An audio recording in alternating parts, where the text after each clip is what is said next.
John McCain spent 5.5 years as a prisoner of war during the Vietnam War. In the early years of his imprisonment, the North Vietnamese Army kept Senator McCain and other prisoners in either solitary confinement or in 2 to 3 to a cell. In 1971, the North Vietnamese Army moved the men from these conditions of isolation into large rooms with as many as 30 to 40 men to a room. This was, as you can imagine, a wonderful change and was a direct result of the efforts of millions of Americans on behalf of a few hundred prisoners of war 10,000 miles from home. Among the men who moved into Senator McCain's room was a young man named Mike Christian.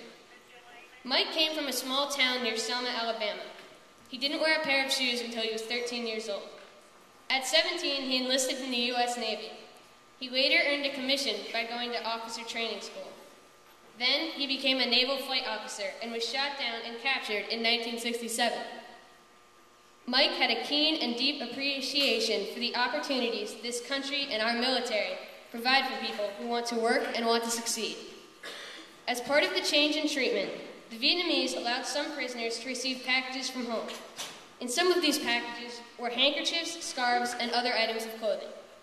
Mike got himself a bamboo needle, and over a period of a couple of months, he created an American flag and sewed it on the inside of his shirt. Every afternoon, before the prisoners of war had a bowl of soup, they would hang Mike's shirt on the wall of the cell and say the Pledge of Allegiance. The Pledge of Allegiance may not seem like the most important part of the day now, but in that cell, it was indeed the most important and meaningful event. One day, the Vietnamese searched the cell, as they did periodically, and discovered Mike's shirt with the flag sewn inside and removed it. That evening, they returned, opened the door of the cell, and for the benefit of all the prisoners, they beat Mike Christian severely for a couple of hours. His fellow soldiers cleaned him up as well as they could. The cell in which they lived had a concrete slab in the middle in which they slept. A naked light bulb hung in each corner.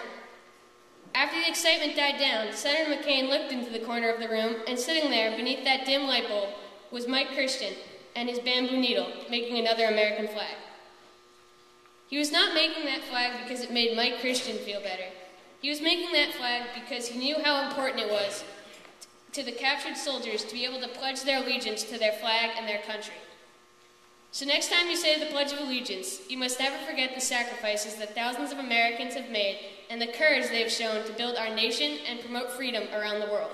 You must remember our duty, our honor, and our country.